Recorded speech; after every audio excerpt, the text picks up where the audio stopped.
বাবা মা বলল বউটা মরে গিয়ে আমার ছেলেটা বেঁচেছে, ছেলের টাকা আর খরচ হবে না। কিন্তু বাবা মা এটা বুঝলো না ওই বউটা ছাড়া ছেলের বেঁচে থাকাটাই কঠিন হয়ে যাবে। যে আমার সব ছিল তাকে হারিয়ে আমার পৃথিবীটা আজ সবকিছু থেকেই কেমন শূন্য হয়ে গেছে। এভাবে কেঁদে কেঁদে নিজের স্ত্রীর কথা বলছিলেন তিনি। ভালোবেসে বিয়ে করেছিলেন বলে বাবা মার একমাত্র ছেলে হওয়াতে কোনোভাবেই এই বিয়ে মেনে নেননি তার বাবা মা। উপার্জনের তেমন মজবুত কোনো পথ ছিল না বিধায় ভালোবাসার মানুষটাকে নিয়ে খুব টেনে টুনে সংসার করতেন তারা। স্ত্রীকে প্রাণাধীন ভালোবাসতেন তিনি। একদিন স্ত্রীর অসুস্থতায় ডাক্তারের কাছে নিয়ে গেলে তিনি জানতে পারেন তার স্ত্রীর ক্যান্সার হয়েছে। মাথায় যেন আকাশ ভেঙে পড়ে। এই ভয়ঙ্কর বজ্রপাতের মতো কথা শুনে তার পায়ের থেকে মাটি সরে যায়। একে তো প্রাণপ্রিয় স্ত্রী, তার উপর নেই কোনো উপার্জনের বাহুল্য। এত ভিআইপি রোগের চিকিৎসা করবেন কি করে? তবে তিনি যতই কষ্ট পান স্ত্রীকে চিকিৎসা করতেই হবে। কি করবেন তিনি? পাগলের মতো ছুটছেন সব আত্মীয়র কাছে, কিন্তু কেউ তাকে সাহায্য করেনি। ডাক্তার বললেন তার স্ত্রী খুব জোর 2.5 বছর বাঁচতে পারে। এ কথা জেনে ছেলের বাবা মা 1 পয়সাও দেননি, বরং ছেলেকে বলেছে মরেই তো যাবে, তাহলে এত পয়সা খরচ করার কি দরকার। নিজের বাবা মার অবলীলায় বলা কথাটা বিষের মতো, ছুরির মতো তাকে বিদ্ধ করেছিল। তার বুকটা ছিঁড়ে গিয়েছিল। বলেছেন 2.5 বছরও তো তাকে আমি কাছে পাবো, এটাই আমার কাছে অনেক। এই 2.5টা বছর আমি তার জন্য সব পরিস্থিতিতে লড়ে যাব। তার সাথে কাটানো একটা মুহূর্তও আমার কাছে অনেক দামি। এরপর শুরু হয় জীবনের কঠিন লড়াই। অনেক পরিশ্রম করে স্ত্রীর চিকিৎসা করাতে থাকেন তিনি। স্ত্রী দুর্বল হয়ে দিন দিন হাড্ডিসার হয়ে যেতে থাকে। তবু রূপ যৌবন ক্ষয়ে যাওয়া, আয়ু ফুরিয়ে যাওয়া স্ত্রীর প্রতি তিনি এতটুকু অযত্ন করেননি, বরং পূর্বের তুলনায় আরও অনেক বেশি ভালোবেসেছেন। খুব করে চেয়েছেন এই পৃথিবীতে শুধু সে বেঁচে থাক, তার পাশে থাক, ভালোবাসার মানুষটি থেকে যাক।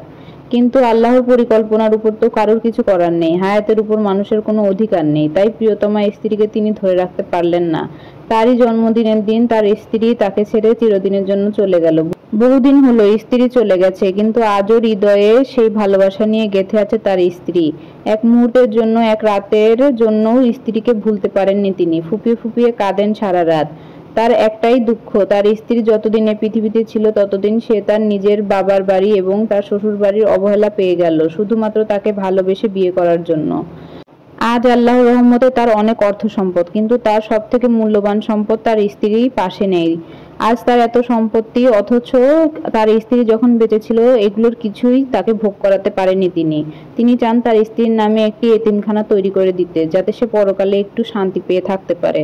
তিনি কেঁদে কেঁদে বললেন, স্ত্রীর অসুস্থতার সময় সেই অসহায় মুহূর্তে যাদের দ্বারে দ্বারে দৌড়িয়েছি, তাদের সামর্থ্য থাকা সত্ত্বেও তারা কেউ আমাকে সাহায্য করেনি। স্ত্রী বেশি দিন বাঁচবে না জেনেও ন্যূনতম সহানুভূতিটুকু তারা আমার স্ত্রীর প্রতি দেখায়নি, বরং তাচ্ছিল্য করেছে। আজ তাদের বিপদে আমাকে লাগে। তাদের কোনো বিপদ হলেই আমার কাছে টাকা চায়, মন চায় না দিতে। আমার অর্থ আজ আর তাদের জন্য ব্যয় করতে চাই না। আমি আমার স্ত্রীর জন্য এতিমখানা করব, যাতে আমার স্ত্রী এই ওসিলায় পরপারে শান্তিতে থাকতে পারে। সেখানে যেন তার কোনো কষ্ট না হয়। এই দুনিয়ায় তো তাকে শান্তি দিতে পারলাম না, সে যেন ওই দুনিয়াতে এই ওসিলায় একটু শান্তি পায়। ভালোবাসা এই জন্যই সুন্দর। আমরা কতিপয় মানুষ এটাকে অসুন্দর করে তুলি নিজেদের স্বার্থে। অথচ যাকে ভালোবাসেন তাকে মূল্য দিন। হারিয়ে যাওয়ার পরে আফসোস করেও তাকে ফেরত পাবেন না। আর যারা আজ আপনাকে সাহায্য করছে না, ভবিষ্যতে তারাই দেখবেন আপনার কাছে সাহায্য চেতে আসবে। তাদেরকেও মনে করিয়ে দিবেন যে আপনি যখন সাহায্যের জন্য তাদের দ্বার প্রান্তে ঘুরেছেন, তখন তারা আপনার সাথে কতটুকু খারাপ ব্যবহার করেছিল। আর আপনার যদি বর্তমানে অবস্থা থাকে, কেউ যদি আপনার কাছে সাহায্য চাইতে আসে, তাহলে তাকে ফিরিয়ে দেবেন না। কারণ একটা সময় হইতে পারে আপনি সেই মানুষটার কাছে সাহায্য চাইতে যাচ্ছেন, সেটা ছোট সাহায্য হোক আর বড় সাহায্য হোক। তাই সবাইকে সাহায্য করার চেষ্টা করবেন নিজের সাধ্য মতো। এই পুরো ঘটনাটা একটা ভাইয়ার লাইফ থেকে নেওয়া ছিল। আল্লাহ এরকম অভাগা কপাল দিয়ে কাউকে যেন না পাঠায়। ভালোবাসার মানুষের সাথে সারাটা জীবন কাটানোর মতো সৌভাগ্য দান করুক এবং পরকালেও যাতে আল্লাহ তাদেরকে একসাথে করে। আমিন।